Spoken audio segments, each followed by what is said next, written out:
Ladies and gentlemen, welcome to Beyond Podcast. I'm your host, Anthony Petralis, and we're continuing our month of April for assistant coaches. And, you know, in the words of DJ Khaled, I've used this line before, but in another one, you know, and what's been great is the last 2 weeks, our coaches and Danny Kelly and Katie Mara from Malden Catholic and from Bill Ricca have just gotten so much feedback from us, such positivity, not only from them, but from people that have been coached under them, former players, administrators in their building, so on and so forth.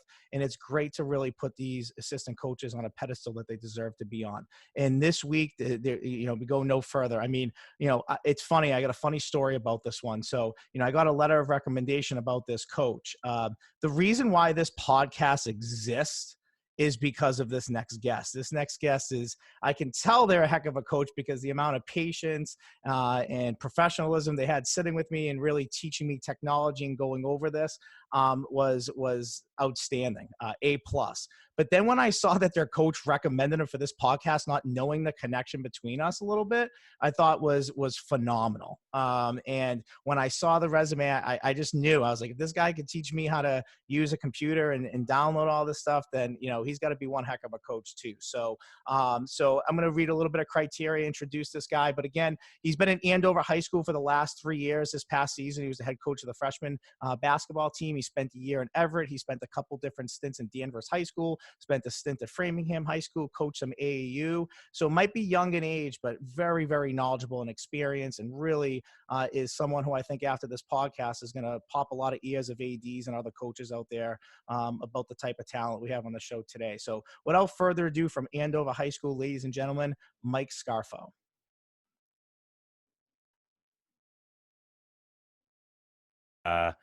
It's been really, really cool to see the start of this podcast to where it is now. It's pretty awesome. I'm excited to be here. Yeah, awesome, man. We lost you for a second, but we got you back. You're good to go. But yeah, dude, we're really lucky to have you on here. And you know, I'm going to start off like I start off with every other guest that's on this show, and simply just, how did you get your start into coaching high school basketball? I mean, you were a former player. Obviously, you played the game. You fell in love with the game. But what made the passion kind of switch to the other side as far as the coaching world goes? Yeah. So once again, thank you so much for having me, Anthony. It's been really cool to see the progression of this show from really the early stages to where it is now, man. I'm just extremely proud of you and just seeing where you've taken it. So congratulations on all your success with this show. I'm just happy to be a part of it obviously as a creator first, and now as a guest. So I'm just excited to be here. But it's a great question. It's kind of, I think, how a lot of coaches get involved early on. I think it's, you know, my playing career sort of ended maybe a little bit sooner than I'd wanted to. I played at Danvers High. We won a state championship my senior year, which was like an incredible experience and kind of gave me a taste of wanting more. Went to Framingham State to be a teacher, but really tried to play on the basketball team. Didn't really make it past the first semester. Just too much, you know, just wasn't really in the cards for me, unfortunately. And I sort of had a little bit of identity crisis. I'm not even going to lie. I mean, without basketball, it had been sort of at that time when I was 18, 19 years old, that had been my life was basketball. I mean, since I was 2, I mean, I've been picking up a basketball since my second year of life. My mom bought this like little, I remember it just so long ago, but bought this little Tykes hoop when I was 2. And, you know, I was just shooting it like crazy, like after one Christmas, and I just been obsessed with it since then. So like, I just felt lost without it. So then flash forward to going into my sophomore year of college, my old high school coach, shout out John Walsh, who was really just really a really important piece of my basketball career as a coach and as a player. And my brother was going to be an incoming freshman that season as a high school player, and I knew a lot of his friends and the guys that played and stuff like that. And so he kind of reached out and was like, "Hey, like, you know, we need a freshman early coach. Your brother's going to be an incoming freshman. Like, what do you think about giving it a go?" And I felt like it kind of made sense. I never really thought about coaching, but I guess since I was going to teacher, it did make a lot of sense. And it's kind of been, so it's really just been, you know, history kind of from there. I mean, I just kind of fell in love with it from the start, you know, just coaching these summer league teams. And then the next season, or the next summer, I should say, I took a little bit more of a bigger role and was coaching the freshmen and the JV that year. So I was like really, really deep into it at that point, just like really enjoying it. And yeah, but it was really the start, just coaching summer leagues, which was a great, great experience for me, just kind of starting out, you know. Yeah, yeah. And that's it. I think when you get that start for the love of the game, when you have that passion for the game, it is just, you coach anything and do anything just to be a part of the game and to, really kind of expand your knowledge in it. And so what I found really interesting about your resume really out the gate was that you've been to a lot of different places over a short period of time. And, I'm a guy who's kind of been at the same place for a long time for, when I coach. So I didn't really coach at a lot of other places, but gaining that experience must have been phenomenal. I had a coach on here earlier in the year. David Cole is the associate head coach at Mercer University for the football team. And he had said to me, when he was switching jobs, one of the things or best pieces of advice he got was, don't chase the money, chase the opportunity. And I know a couple of these stints for you were payless jobs. You didn't get paid for it, but you got paid in knowledge where you maybe didn't get paid in cash. So talk about just, coaching at a lot of different places and what you really learned as a coach. Definitely.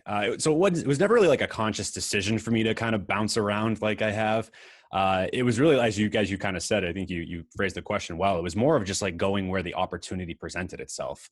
The first 3 years of my college career, I was really obviously very focused on, my teaching curriculum and getting all those things, that part of my life in order. But the coaching piece was really, really important. I had a really great opportunity as an AAU coach for a while as well. So like in the off seasons, I was really just kind of focusing on my craft and trying to improve in that area. Like I was coaching basically all year round, which was awesome. And I was still out in Framingham at the time. This is before of course I was out at Framingham State. And I was coming back like on college breaks to just coach the Danvers team as well, like help out coach. So like I was still helping out the freshman team and the JV team in season as well as doing. So that was really just have. And then funny how things just kind of work out. My senior year, I was a student teaching at Framingham High, and I weirdly enough got paired with the high school varsity coach there, who is also an English teacher too, which was really cool to have him as sort of not only a mentor in the classroom but also on the court. And he was amazed when we started getting to know each other. He was, and his name is Ben Torbert. Shout out Ben Torbert, who's out in Arizona area now. But he asked me at the time, because we were getting to know each other. He's like, "So you coach at Danvers? Oh, that's really cool."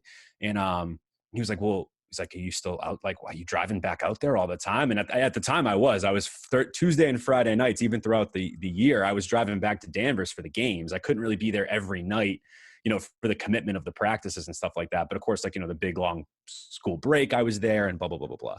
And he was like, "Well, I can't pay you, but what if you came to help me out and be at the varsity level with our team?"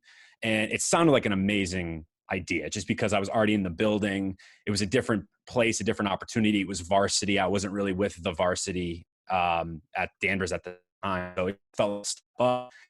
And of course, I talked to Paul about it, and he is just really go to that. And we'll get into him later, how much he was helpful with me. That actually ended up coming back around and coming back to Danvers the year after that. But that first gig at Framingham at the varsity level was just amazing. I mean, that team, like I say it even to this day. There's an interview I just did recently through my podcast, which we'll talk about a lot, I'm sure a lot later too. Yeah.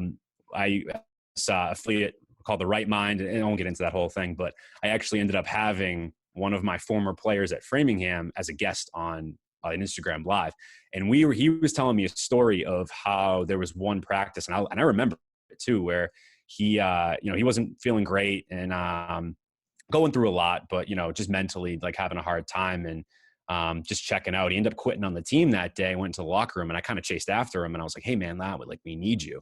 And he tells the story much more eloquently than I do. He remembers it, but and that's where we turned it around. So it's like little things like that, like being able to, really kind of understand like what a real varsity team, how it runs from the other side. Because of course, like I don't really know that from a player's perspective. And I really got to actually bring in my English, knowledge as well, just as my strengths as a writer. as more of an analytical mind as well, just in turn, just as a person. And I was able to do a lot of scouting for Framingham High that year. So that really got confidence in sort of analyzing the game in sort of a different way than I think I had, previously. So Framingham, like, it wasn't a lot of coaching. It was just a lot of taking in a lot of knowledge, but it's still stuff that I use to this day. So that was really like the first like thing. And we just, again, it was like the most, I say this too, like it was one of my favorite years as a coach, really as my favorite years as in my basketball career, just because we went to the state tournament for the first time. I don't think Framingham had been to the state tournament like a decade or something crazy like that. And we ended up winning like 2 playoff games, like had no business even winning them, but like, stuck them out. And I got to see so much amazing basketball that year. Like the Bay State Conference, like it blew me away, man. Like Newton North and Needham and Milton and Braintree was really good that year. Just like teams that you'd heard about, but you never see them play. And then you see them play and you're like, oh, wow, this is why this is one of the best conferences in the state, because these are like men amongst boys. It was really like the teams we play, knock on the north on the any, but I mean it doesn't equate to the Bay State Conference or the Merrimack Valley Conference for that matter, where I am now. But yeah, it was just a really great experience, and it was great camaraderie. Like I'm still in touch with a lot of the coaches and the players now, and it's a really, really special team. We really that 2015-2016 Birmingham High team, we reminisce and talk about it often. It's really, really fond memories, and and I learned a lot, so that was really great too. So I think the relationships that I built and the knowledge I took from there, like as a scout, just learning different things too, as like from an X's and O's standpoint, and also just how to be a leader from people like Coach Torbert. That was really a fundamental part of my development as a coach, like for sure. So the one big thing that I wanted to kind of jump into a little bit about is, we talked about obviously, your job and chasing the opportunity and really developing as a coach in certain areas in certain ways. But let's talk a little bit about why you're on the show, right? So one of the big reasons was, your coach reached out to us, Dave Fazio. Did I say that right? Okay. He reached out and he wrote a letter of recommendation for you. So I'm just going to read a small blurb of that letter of recommendation and then kind of ask you a follow-up question to it. So just so you can kind of hear the words that he spoke about you. He has been vital in the building culture at a freshman level and aids us to develop and set the tone as our student athletes mature throughout the program. Not to mention, he was able to go undefeated in his first season as a head coach in our program, an impressive feat, especially in the Merrimack Valley Conference, which you alluded to a few minutes ago.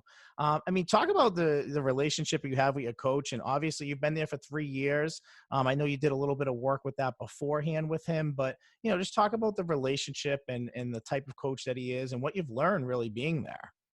So for me, like the biggest thing from my coaching career is just given the opportunity to like just be underneath some absolute legendary people in the high school basketball realm, whether you're talking about John Walsh or John DiBiaso at Everett, who used to be at Everett, now at CM permanently as football. And then of course, Dave Fazio, who I've been under for the last 3 years, but I've really known Coach Faze for really longer than that, probably about 5 years now. And so he went to college, played college basketball with a really close family friend of mine, like Paul Bancardi, excuse me. And so that relationship was already kind of like they knew each other. And I kind of reached out to Paul after I got out of college, really trying to look for more opportunities to coach. And he kind of put me in front of Faze. And, Faze graciously took me in, and I was coaching Hooptown, his big Hooptown camp that he runs out of Andover. And it's been like, he's been doing that for like 30 years. It's one of like the biggest camps in the area. And, graciously took me in, having never been a camper there. I wasn't a player there. I had literally no affiliation with Andover. He jokes every single time we get to meet with a coach's introduction every week. He'll say it a couple times a summer because he's like, this guy, he's the only one in history of this camp who had no affiliation with it, but I gave him a chance. And 2 years after I had been at Hooptown, and I was teaching at Everett, I had just finished my 1 year loan year as an assistant varsity coach at Everett. And I lost my job through the budget. Everett public schools had a huge budget cut, and that I was one of the people that got cut.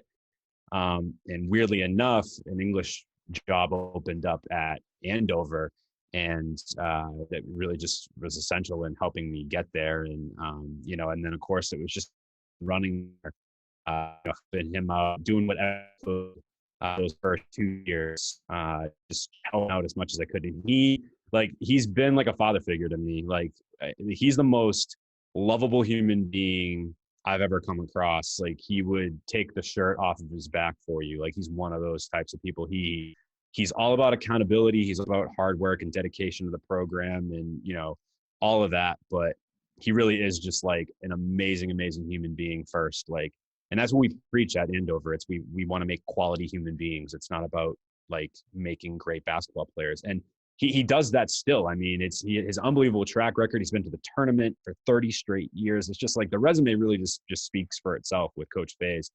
And I'm just so lucky and just gracious for him giving me the opportunities. And then this year, the head freshman job opened, and I know it was a COVID year, but still able to make the best of it. We went undefeated, went 10-0, and I just had a really amazing experience with these kids this year, even though, it was a difficult year. It definitely didn't come without its challenges, but, his belief in me and him supporting me, and all the ways that he has, like, I am forever indebted to him. And I've learned so much under him, in his program. It's been an amazing journey just from that standpoint of learning. Yeah, and I mean, obviously, he sent that recommendation before your season really had even started, or maybe had just started. So, the fact that you went 10-0, like you said, he jokes around and says, "This is the guy I gave a chance to." Well, you know what? He's right, and you should walk around and brag about it, because look what's happened. I mean, to run a team 10-0, I don't care what level it is, during a pandemic, and probably not a lot of practice and not a lot of being able to set things and so on. I mean, kids are new to the program. Some kids might be playing basketball for the first time. So, you got kids at all different wavelengths, and you're trying to pick a team and get the right kids on there. I mean, so to do that in the Merrimack Valley Conference on top of it is impressive. I don't care what level it is, point blank. One thing that I love about, any sport in general is the analytics side, but also the scouting side of it. And, being a football guy, I mean, there's nothing like seeing a team live and seeing size and speed and how the sideline is, how the coaching staff is, what they do in situations, and just kind of see it versus film. Film can sometimes be deceiving in those areas that I mentioned. In basketball, what is it that coaches look for when it comes to scouting, as far as, how you're going to play a team, or how a team might look against you, and what you might have to do or adjust to who you are a little bit in order to kind of play that team, soundly and fundamentally? Yeah, I mean, there's a lot of things that go into it for sure. I mean, I think every coach too has their different sort of philosophy when it comes to scouting. Personally, for me, like how I usually just interpreted it, or how I usually went about it, I would look at it from a team standpoint first. Like, what does this team like to do the most? I think, and what are their strengths? So, when you're watching them first, it's like, okay, like what kind of offense do they run? Are they a great 3-point shooting team? Do they play more inside out? What do their sets look like? Those are the types of things I'm really looking for first. And then, of course, on obviously the defensive side, like, are they playing zone? Are they playing man-to-man? Are they mixing it up? Are they full court pressing? If so, how are they pressing? So those are really like the schematic stuff is really what I look for first. When I really do my scouting reports, like my notes, I kind of have almost 2 pages going. I have like a side where it's all team stuff. And then on the right-hand side, or whatever side, doesn't really matter, but I'm really focusing on personnel. So once I've kind of figured out a gist of like, okay, I kind of understand like where they lie, like how they actually like run the team, and really how this coach wants to, what they like to do, then it's really breaking down each player. It's like, okay, what does each individual player like to do? Are they right-hand dominant, left-hand dominant? Do they have a certain move they like to go to a lot? Like some kids maybe want to do, an inside out, crossover. Like, is that something that we can look for and exploit? So in constantly thinking about, okay, like how would we want to defend this player, or how do we want to defend as a whole? Because I think for me personally, to have this philosophy too, where you have your scheme philosophy, but it really depends. I think your opponent really factors in on how you're going to play that certain team, and also your personnel. So I think, and that's just how I coach. That's how I've always coached. I've never coached the same team the same way. Some teams need me to ride them a little bit harder and me to be a little bit more of a like very vocal rah-rah type guy and kind of get in their faces. Others, maybe I can't do that as much and I'm a little bit more hands off and very, very, teaching and things like that. It really just kind of trying to find that balance. But in terms of the scouting aspect of it, like that's really what I'm looking for the most is, what does this team like to do? What can we potentially exploit?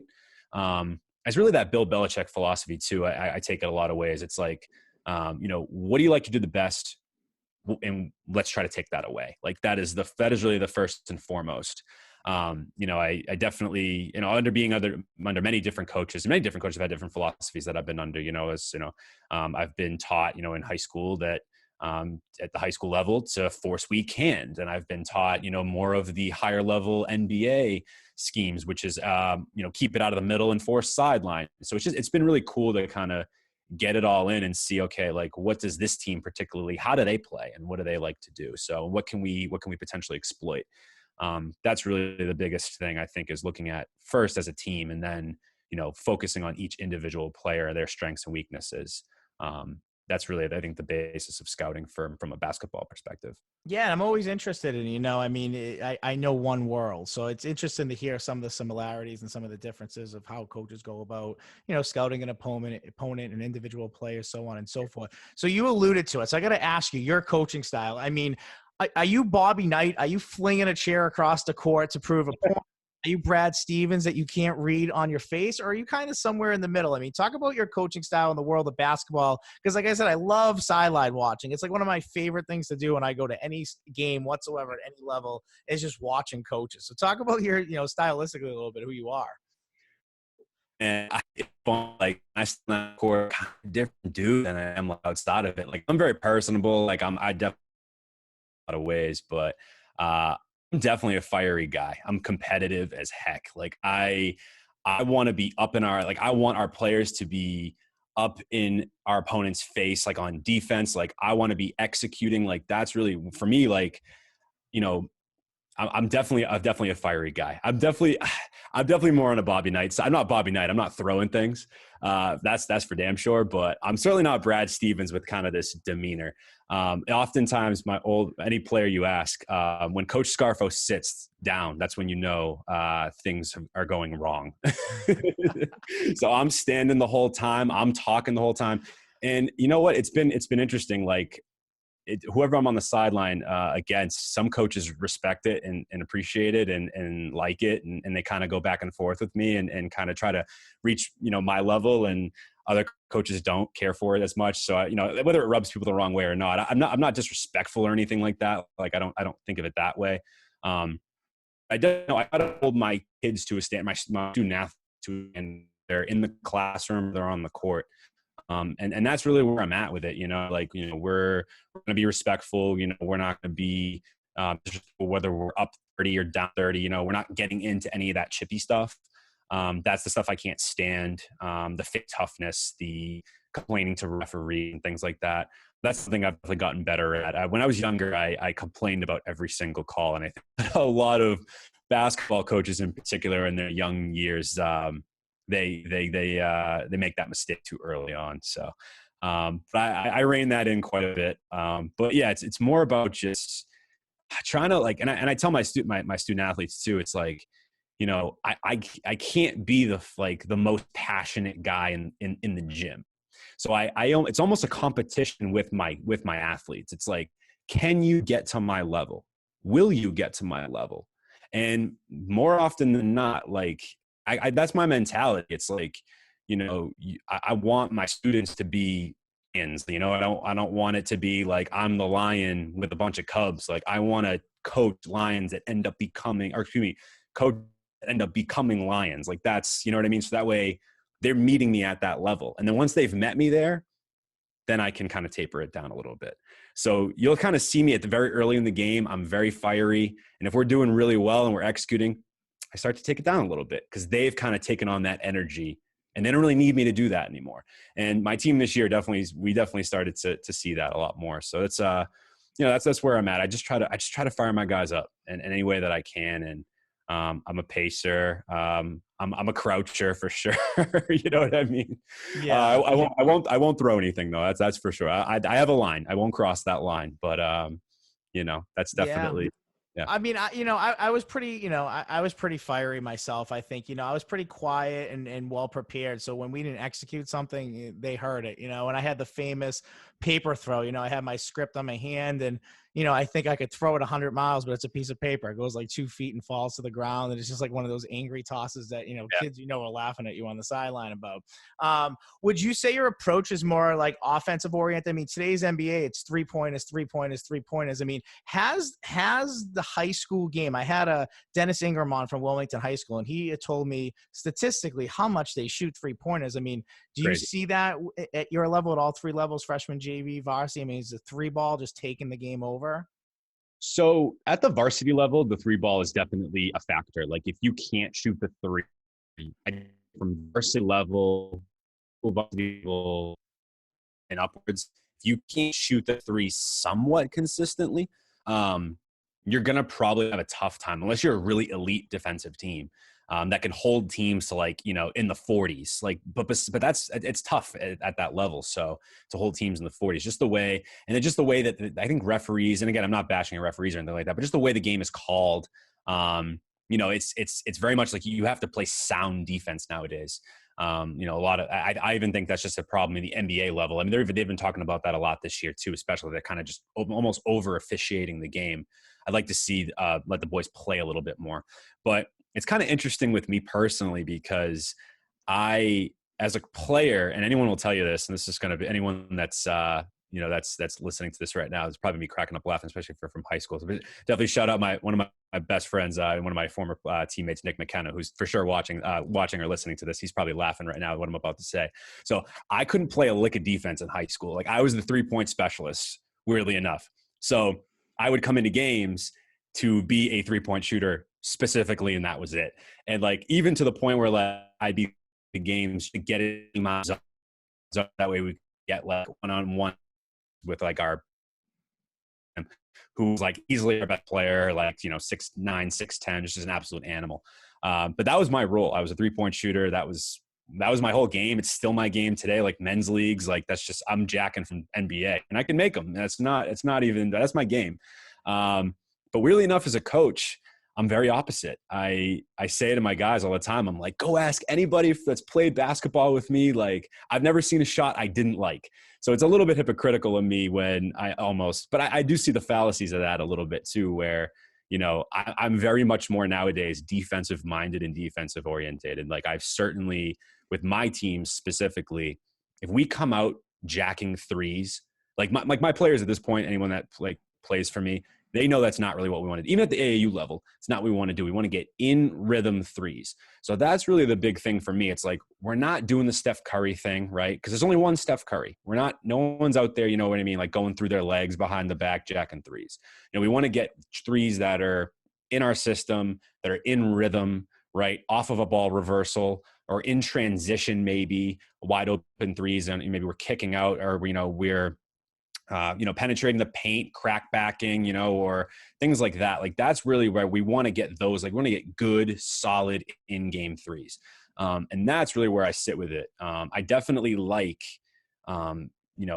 really for me personally, like I almost feel like you really want to get to the basket first and toughen up, like just to show like, hey, we're here, you know what I mean? And then, as teams have to respect our drive or getting to start to open up where maybe a guy takes a step off and we can, shoot the three there. So I like a balance on offense, but I'm really more defensive minded than I ever have been in basketball. I think even and I don't blame kids these days, because I think if I grew up in an era with a 3-ball, it was present, but it's not what it is. Wasn't everything. Yeah. Oh no. And what it is now, like if I grew up in this era, I'll forget it. Coaches would be probably cutting me even though I was a great shooter. Like that was, of course, like, that was my role. And I was I'm still a good 3-point shooter, but I think I would have fallen into that trap even further. So I'm really glad that I grew up in the era that I did, because I would be a nightmare to coach, I think, these days if I was a player.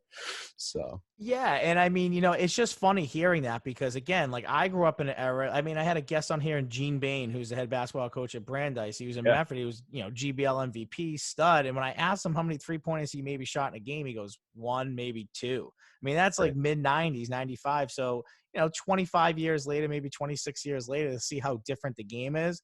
I can't say that I'm surprised. I mean, football's different, in a lot of ways, in the way that it's played at all the levels now. It's more about spread and throwing the ball and speed and, everything. But, it's always interesting to hear what coaches think of the high school game and how they see, how it's evolving and changing.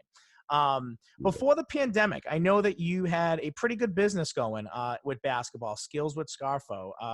And I know obviously with the pandemic that kind of changed a lot, but I wanted to give you an opportunity to talk about that because, you had a lot of, it was getting a lot of, love, a lot of people were talking about it. I know it was kind of turning into something big. So, I wanted to give you that opportunity a little bit to maybe talk about it and talk about what you did as a service for basketball players. Yeah, that's a great question.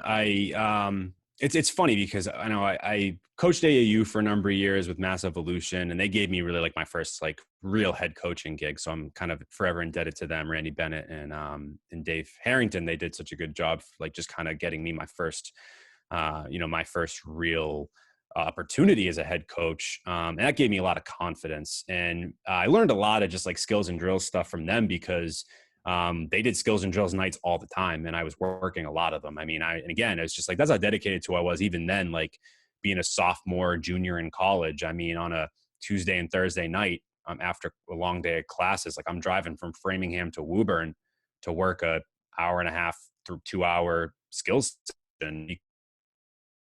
Just that of course, I was at the time, I'm young now. I had that energy to do that. And I'm so glad that I took those opportunities and did those things because, it really just taught me a lot. Taught me a lot of player development. It's something that I never did as a kid. I just didn't have the means. I didn't have really the opportunity as a player. And so I sometimes look back and wish, if I had gotten a trainer or something like that, or if I had, if I had known some of the things I know now, like, could I have been a better ball handler? Could I have been a better defensive player? Could I have done a little better in my training and my diet and things like that? Like, could I have just been more than a 3-point shooter? Not saying I have a ton of regrets as a player. But I think about that a lot. I really do. And it's worked for me.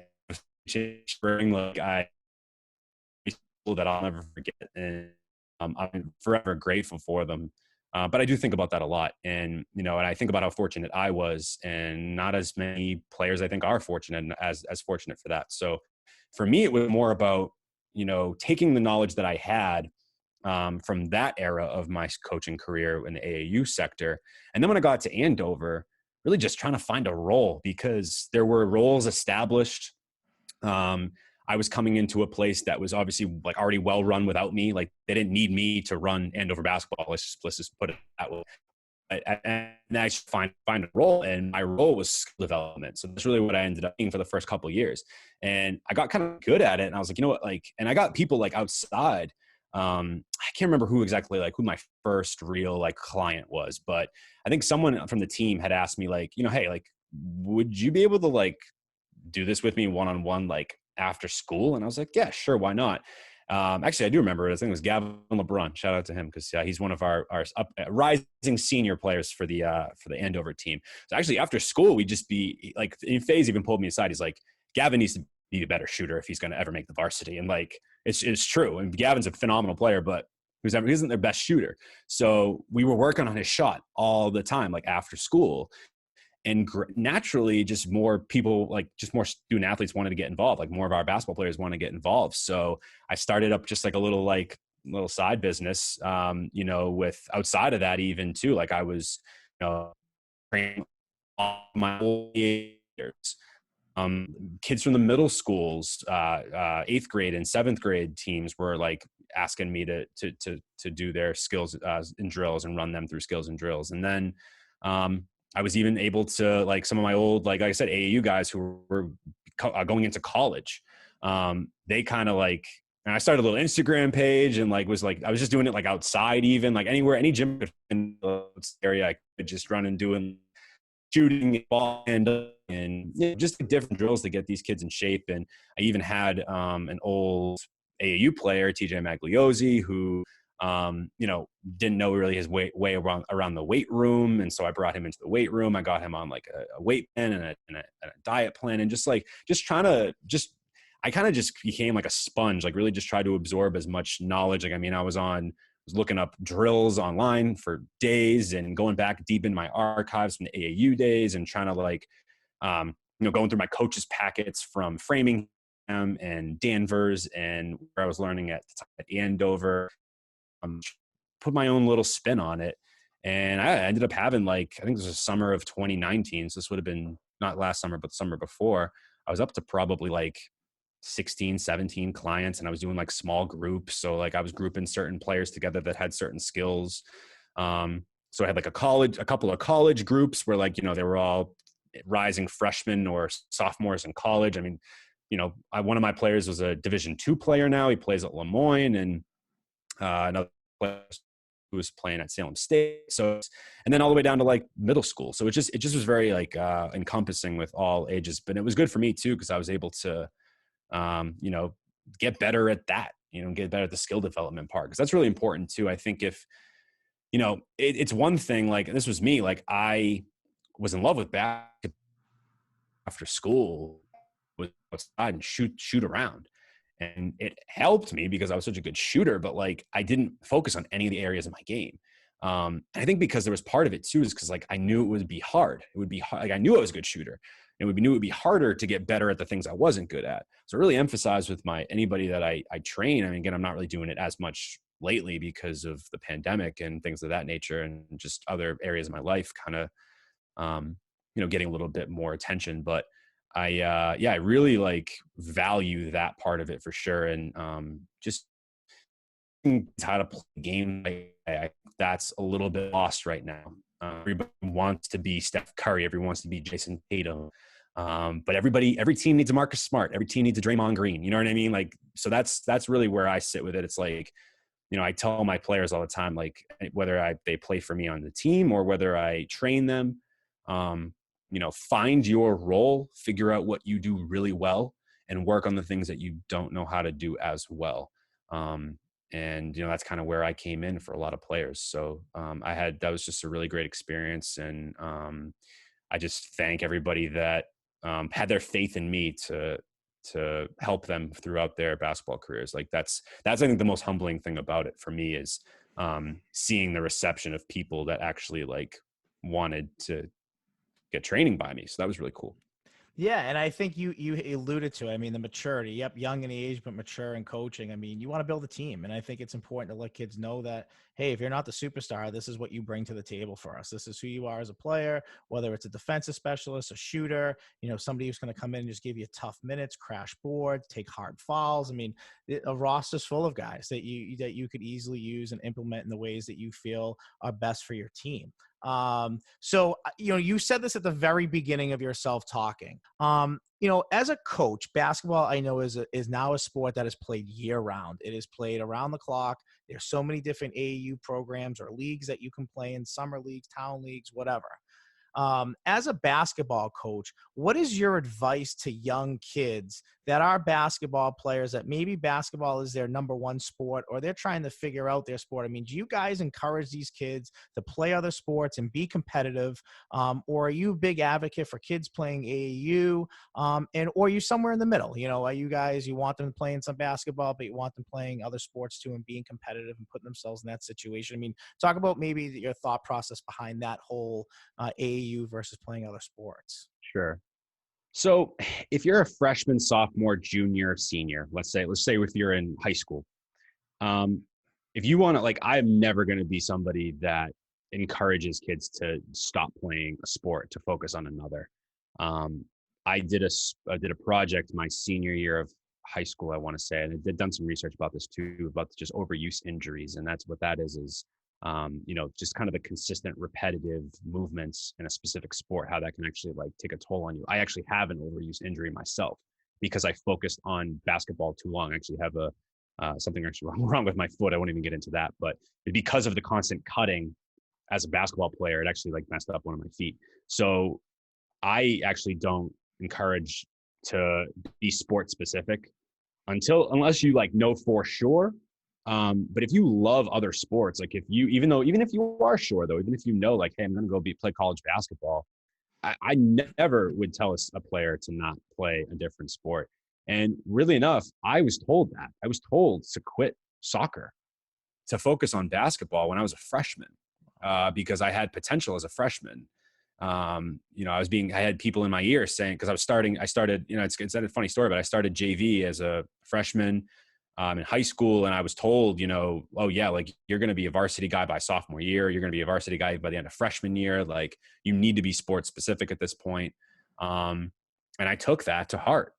And I wish that I hadn't, because I liked soccer. I wasn't great at soccer. I was good enough, though. I easily could have made JV, maybe varsity as like a junior or a senior. But I could have had a lot of fun with soccer. And soccer helped me stay in shape for basketball in a lot of areas. And it wasn't like when I was playing soccer, I wasn't picking up a basketball. So that's really what I tell my players a lot. Like, don't not pick up a basketball for 6 months after the season and expect that you're going to be able to pick it right back up and make a team. That's where I sit with that.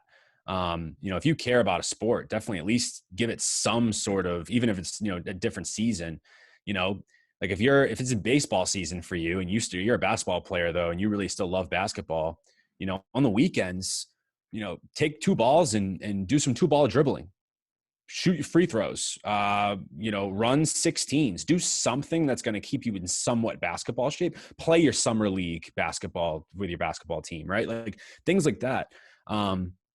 I've been through the AAU thing just as a coach.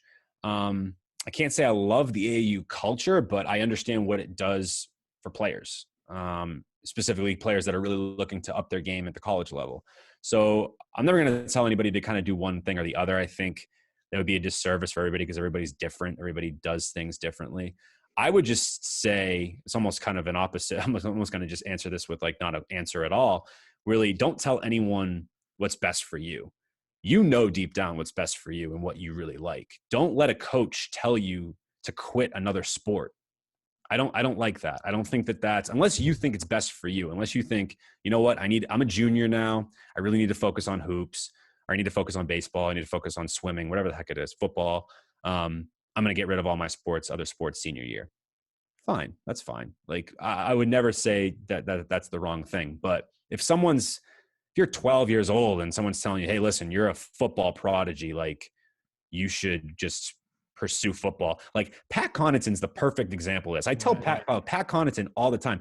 Not a lot of people don't know this. Pat Connaughton was an unbelievable quarterback as a freshman at St. John's Prep. People don't know that. He was an amazing football player. He's a great baseball player. I mean, he was drafted in 2 sports. He played 2 sports in college at Notre Dame. Like, you can do it. Like, don't tell anybody that you have to stick to one sport.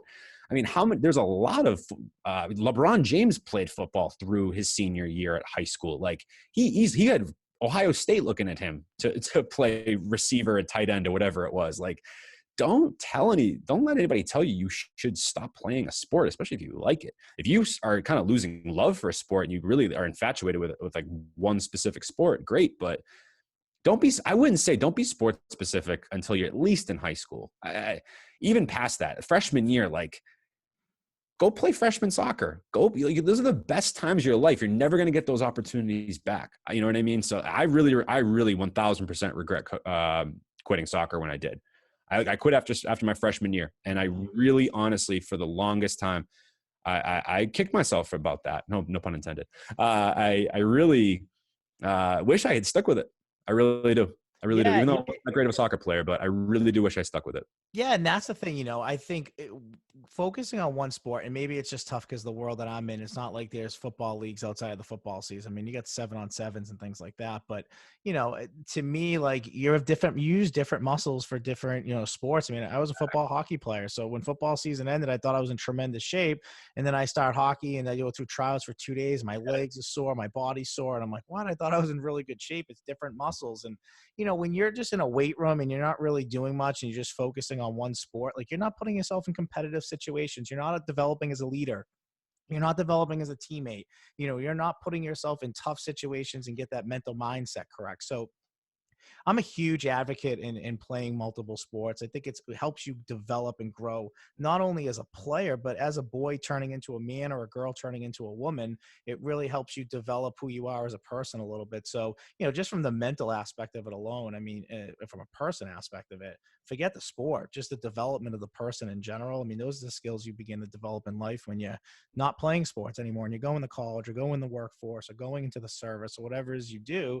You take all of that with you all the time. So, you've been doing it for a while, Mike, and you've been doing it a lot of different places. And, you bring a lot to the table, man. And this is something that really popped out in your resume. So, for those young coaches out there that are looking to jump into coaching the sport they love. And, like you said, like you took some jobs that were not paying because you knew the opportunity that you were getting there. And you understood that you were going to maybe develop one part of your game as far as coaching and understanding how to get better at something that you maybe weren't as good at before. I mean, what's your advice to the young coaches out there looking to make the similar climb? So it's kind of funny you said that, because I actually it's crazy looking back on it now. We actually just had this conversation recently, but when I was coaching AAU, I think I was like 21 at the time, maybe 22, not even. And I had been doing it maybe 3 or 4 years. And someone by the name of Aaron Laredo, who's one of my really good friends now, shout out Aaron. When I started coaching, I had people saying like, "Oh, that's really cool. Like, I would love to help out," but then like people don't follow through with that type of stuff. But Aaron was like, "What do I have to do to help you coach?" And he was my assistant coach with AAU for like 2 years. And we talked basketball and coaching all the time. And he was so dedicated and wanted to learn about it. And he assisted me for like less pay than I was at the time, or none at all. And he just loved it because he loved the game. He wanted to learn. He was so enamored with being a coach. And now we're here, and it's like, he's actually the head scout and the assistant coach at Nichols College. And he, before that, was at Salem State. So he's like in the college ranks now. This is so not even 5 years removed from him helping me out. Giving him that one opportunity, he's now in the college ranks. So that's like where it can go. And people have to understand that, like anything you do, like you don't just wake up and you're like, all right, I'm a varsity coach now. Like it's not or I'm a college coach now. It's not how it works. Like you got to like pay your dues. And, that's really the big thing for me. It's like, you'll find a way to make money. Like I always like in college, there were I literally skated by like the skin of my teeth with like financially as it pertained to like when I was coaching, because I was traveling everywhere. I ran 2 cars into the ground. I'm not kidding. 2 great cars I ran into the ground doing this. And I was working at Dick's Sporting Goods and landscaping in the summertime to make ends meet. But I was coaching all year round. And that was what it took. And I'm not even a varsity coach yet. So let's just like put that into perspective too. Like I'm not even at the goals I want to be at. And even as of last year, I was assisting. I was just paying my dues, just doing what I had to do. Now, granted, I had other things in my life. I probably could have found a different job elsewhere, but I wanted to be in Andover. I wanted to be in the school that I was teaching at. I felt that I wanted that. And I was, doing my grad school and things like that. So just time played a bit of a role in the last couple of years and how much I could really dedicate to the coaching. But even still, like I needed to do it. It was like something I needed to do. And if you feel that way, whether it's about coaching or really about anything in life, like I don't care if like you were listening to this and you're just a student athlete right now and you don't really have any, any desire to coach, like you have to, like your passion is going to drive it. And like, if you're passionate about it, like the money will come, like, don't worry about that. Like that will in due time happen. We don't coach for the money. You know what I mean? Like maybe like guys like Brad Stevens and Greg Popovich and Coach K and all these people, right? Maybe they coach for the money because they make great freaking money doing that. But right. At high school level, it's not our full-time job. We're doing other things. We're teaching, regardless of whatever it is you're doing, like you're not coaching full-time. Or at least it's harder to. I mean, maybe some AAU, unless you run like an AAU program or something like that, and it's very, very lucrative.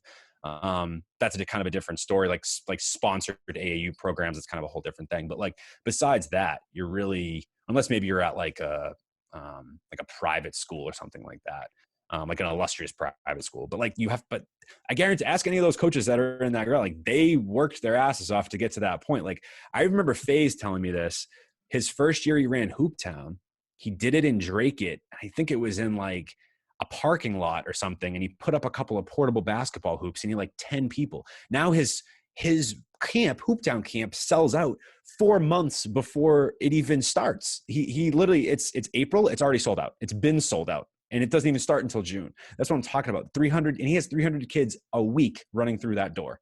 Like, so that's what it takes. Like, it takes the time, it takes the motivation, it takes I think patience is also a big thing too. Like, if you don't have patience as a coach, forget it. You will not have patience to actually climb the ladder. Like, patience is a huge part of it. And I'm not saying I've never been frustrated about like where I was or feeling like, oh, maybe I wish I was at that next level, but I've been doing it. I mean, I've been a head JV coach at Danvers. I've been a head freshman coach now. I've been a head coach in AAU. I've assisted varsity. I've assisted freshmen. I've done my own skills, training. Like I've kind of just tried to do it all and just go where the opportunity presents you. And like, don't worry about the money. Like, you will figure out how to like make ends meet money wise if you really care about it. And if you're not willing to make those sacrifices, then you probably don't love it that much. And that's fine. Like, I mean, no one's pressuring anybody to do anything. So, yeah. But if coaching is your thing, take that unpaid internship or whatever you want to call it, or assistant job, do it. It'll be the best decision you ever made in your life. Yeah. And that's it. I mean, it's about the grind. It really is. At the end of the day, like, it's not instant. You don't snap your fingers. Those cases are very, very, very rare that something like that happens. But like you said, it's about the opportunity and looking how to develop yourself as a coach. I mean, I think you're really mature beyond your years, especially looking at that and saying, oh, you went from a JV job to a freshman job to a volunteer, so you kind of hopped around knowing that that title changed, but it was about the education and developing as a coach. Where do you see yourself? I mean, what is your ultimate goal as a basketball coach? I mean, and maybe you don't know it yet, right? Maybe you don't know yet, but where do you see yourself as maybe kind of like your pinnacle at this point and early on in your career that you would love to reach? It's a really good question. I think it's changed over the years.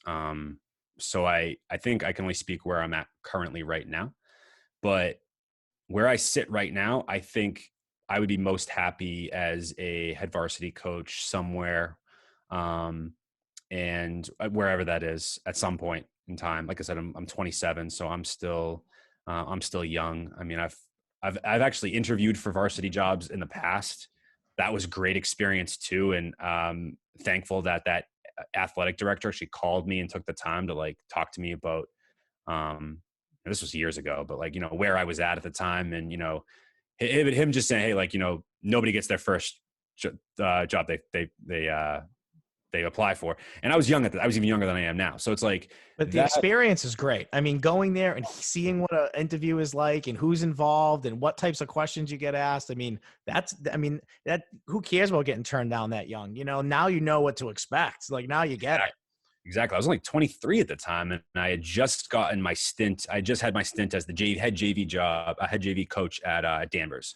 That was the year after I did Everett. So I went Framingham High as assistant, and then I went from there doing head JV. Tried to go for the head Danvers job when it opened up, didn't happen, and then I just I took an assistant job at Everett. I mean, that was great, and I'm glad it happened like that, because I don't think I was ready at the time. I definitely wasn't. I thought I wasn't.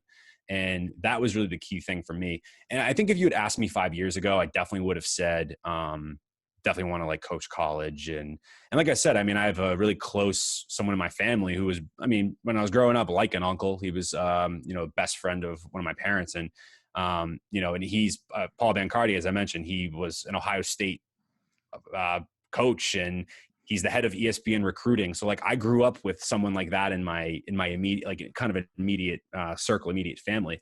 And I think for a long time, like that for me was always like, oh, like I want to do that. I want to like do what Paul does.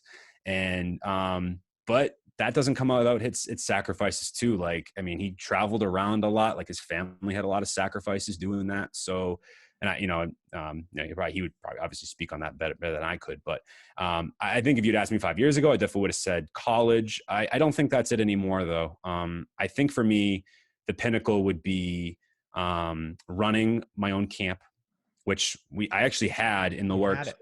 I had it. I was right there. We had dates lined up to start, and then the pandemic hit, and I was doing it with a really close friend, Nick McKenna, who I mentioned earlier, who was another great assistant coach out of Salem High School and doing some amazing things. And one of my really close friends, we had so it's there, it's in the works. It's going to happen eventually. So that's really the big goal for us, is to run that. Faze has been instrumental in helping us with that as well. He did so much to help us before the pandemic when we were kind of really getting the ball rolling with that. So really the goal, I think, is for me to own my own small business camp, clinics, and be a varsity coach somewhere. And because I think that the high school, like, it's funny too, I just for some reason relate with high school kids well. I don't know why. I mean, obviously I'm a high school teacher. I think that plays a bit of a factor. But I think because I had a hard time in high school, like things going on in my life at the time, like I really like Coach Walsh. I don't know if he probably knows this. I think he does. Cause he did so much to help me when I was at this age, like without asking, and like, cause he kind of knew my situation. But Coach Walsh, like, and he never tried to talk to me about it, because I think he knew like maybe I didn't want to, or maybe he was even uncomfortable potentially. I don't know, but he did so much to help me, like when I was in high school. Like, I don't think, maybe he doesn't, maybe he realizes, maybe he doesn't, but if he's listening to this or he's gotten this far, he did so much to help me out when I was in high school, and just being a father figure that I needed at the time. And it was just really instrumental for me. So like, that's kind of where I see myself. I think it's kind of come full circle, where it's like, you know, people stuck their neck out for me at that time. And I, for some reason, just have, I don't know, the high school game just keeps bringing me in, as much as like, even I saw past it a little bit. It's kind of still honed in on me. And, you know, I have other things I'm doing now that require my attention that I just couldn't do college full time. So yeah. I think it's camp, and running my own camp with Nick, our Coach McKenna, and being a varsity coach. I love it. High school. So, I mean, you know, obviously this is going to be a little bit of a different ending here, but, you know, you kind of said you got some other things going on. You know, before we talk about that a little bit, I just want to say, you give me this Sean McVay type feeling when you're talking and just listening to you. And for those who don't know, Sean McVay was the youngest head coach in the NFL. He coaches the Rams. I think he was hired at like 30 years old. You know, and he a couple of years ago playing the Super Bowl against the Patriots, and, you know, could have been the youngest coach to ever win a Super Bowl. But you just give me that vibe. You know, you get the intelligence, you're well spoken, and you're a good looking dude. I mean, let's be real. So, you know, if you see a picture of Sean McVay out there, you know, Sean McVay's a good looking dude too. So it just seems like you just remind me of him, the way that you talk, your intellect, how smart you are, how mature you are, poised. I mean, you have Sean McVay written all over you. So I just want to say that, because it went through my head about halfway through this interview, and, you know, I needed to get it out there, but I'm just really impressed. I mean, 27 years old, you've done a lot, you've been a lot of places. And again, you know, I'm going to give you an opportunity to talk about, you know, what you got going on. I mean, I mentioned at the top of the podcast, this podcast that I have would be nothing, would even exist if it wasn't for you and helping me set this up and really getting the wheels going for me. I mean, I want to give you an opportunity to talk a little bit about your podcast, what you cover, and what you got going on. Yes, this is going to be like a crazy sort of like transition here. Like, it's not even, people are like, oh, he's probably got like some kind of sports podcast. Not even close. It's interesting. Like, I have a lot of different passions. Like, I obviously love basketball and sports. Like, that was my first real passion. You know, obviously like, I'm an English teacher, like that came a little bit later. Like, I think I always did love to read though. So that was kind of always innately with me too.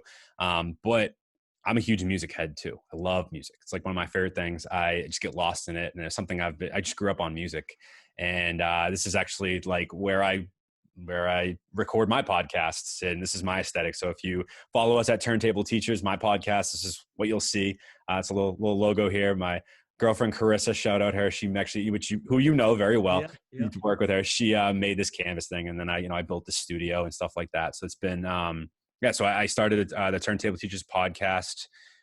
We're on year 3, which is crazy to say. And we've just done a lot of incredible things with it. And I'm just so thankful. I have a great team behind me. I mean, shout out my producer, Sam McKenzie, and my co-host, Phoenix Rios, and other people that have really instrumental with, you know, I have a great marketing team, Andrew Preshong, and, you know, people that help me out with Brandon, with business side of things, like Zafir Madyan and Brandon Washburn. I just got a great team behind me doing some great things. And then, of course, my Right Mind affiliates with Jay Faith / Justin Oliver, Michael Stoll, Brian, was amazing. Hopefully there, but we have a really great thing going on. And basically our goal mission with what we're at now is really just to cover the Massachusetts local scene, and really give people an opportunity, give artists an opportunity to share their stories and come on our podcast and talk about what they're going on and give them a platform to try to reach other people. And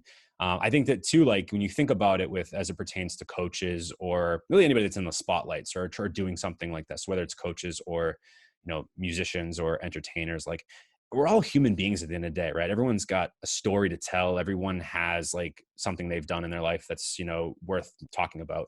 I think people oftentimes, when coaches get ridiculed, especially, right, we treat them like this carousel, right, that just kind of goes in and out, right? Like you don't really think about Brad Stevens or Sean McVay, even. Which thank you for that that comparison, by the way. It's true, though. I mean, it's true.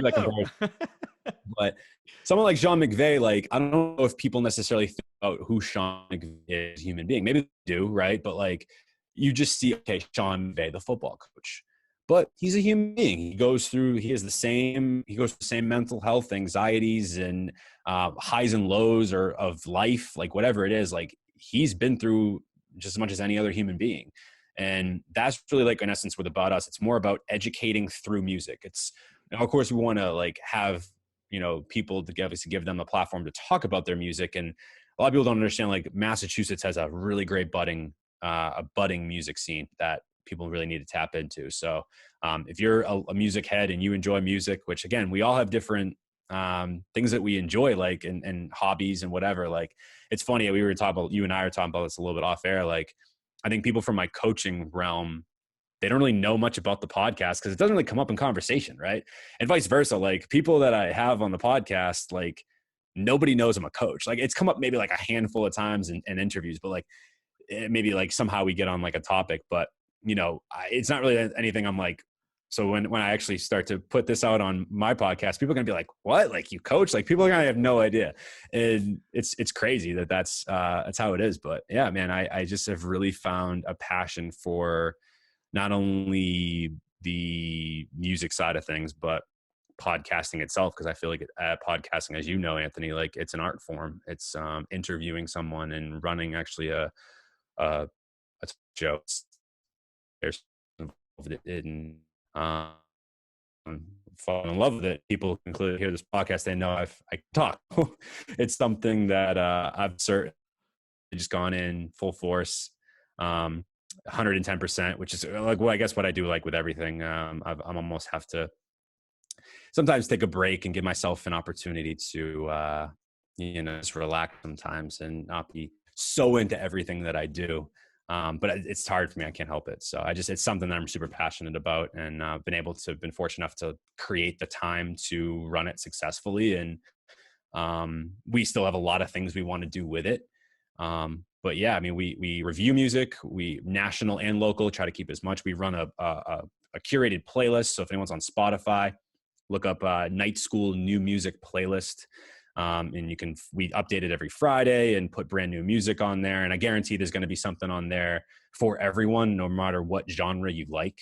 You're going to probably find a new artist or new song that you probably never have heard before. And yeah, again, just a big shout out to the whole Massachusetts music scene for really like taking us into and just supporting us the way that we have and the way that they have. And yeah, we're just excited to grow it and continue to grow it. So it's been a really great venture for me, and a great creative outlet in a lot of different ways.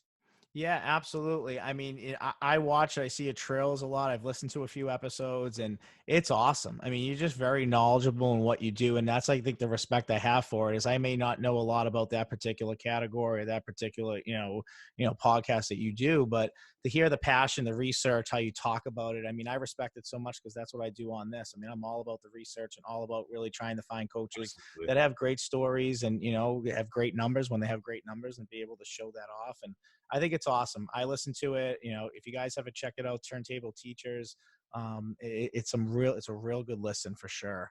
So we're going to jump into our final segment here, Mike, the 2-minute drill. And I know this is something you've been looking forward to. So we're pretty excited. So you know how it works, 2 minutes, rapid fire questions, 1 or 2 word answers.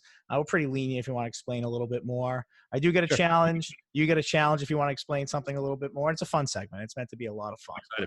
Yeah, we were going to talk about this off air too. Like I do my artists I have on my podcast. At the very end, I put in the notes dream song scenario with no other context, so they don't even know. And it's really cool. They get to create a song, and they can create it with any artists that they want or producers, dead or alive, and people love that one. So I'm ready. I'm now on the other end of this, so we'll see how it goes. I love it. I love it. All right, so let me get the timer set, and here we go. So I'll start off with a music type question. What song to this day still gets you like juiced up when you're going to play in a game or your team's going to play in a big game that you listen to? That's so easy. Dreams and Nightmares, Meek Mill. Okay. I love it. Hold on. Or Many Men by 50 Cent. Either one of those. There's actually 2 really good songs there. Okay. Very good. Very good. What team in the Merrimack Valley Conference do you just like want to beat when you play them all the time? North Andover. North End. Is that a big rivalry? North Andover, pretty much rivalry? Yeah. It's North Andover and Central Catholic. Those are the 2. Okay. Would you say that you would get more amped up in a high school game if you saw a slam dunk or somebody reject a slam dunk? Slam dunk. Okay. Especially in high school. Okay. Who's the toughest team on your schedule over the last few years in Andover that you guys have played, whether it's in league or non-league? That's just, you're going to play a tough game. Central Catholic. Yeah, I could see that. They're a monster and everything. Central Catholic. What's the rowdiest gym you guys play in? Maybe outside of your gym, what's the rowdiest opponent gym or visitors gym you guys play in? Traditionally, Lynn English is like one of the hardest places to play. But in league, I would say probably Lawrence is tough. I would say Lawrence is probably the toughest. Okay. What would be one word to describe your coaching style as far as how you are on the sideline? I mean, I know you alluded to it earlier, but what would be one word to describe yourself? Passionate. Passionate. A lot of coaches give that answer of passion. Yeah. And I'll leave you with this last question. Who is the best player you've ever coached?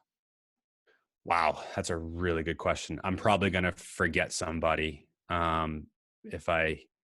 So I apologize if I forget anybody. Probably at this point in time, best player I've coached. Wow, that's a good question.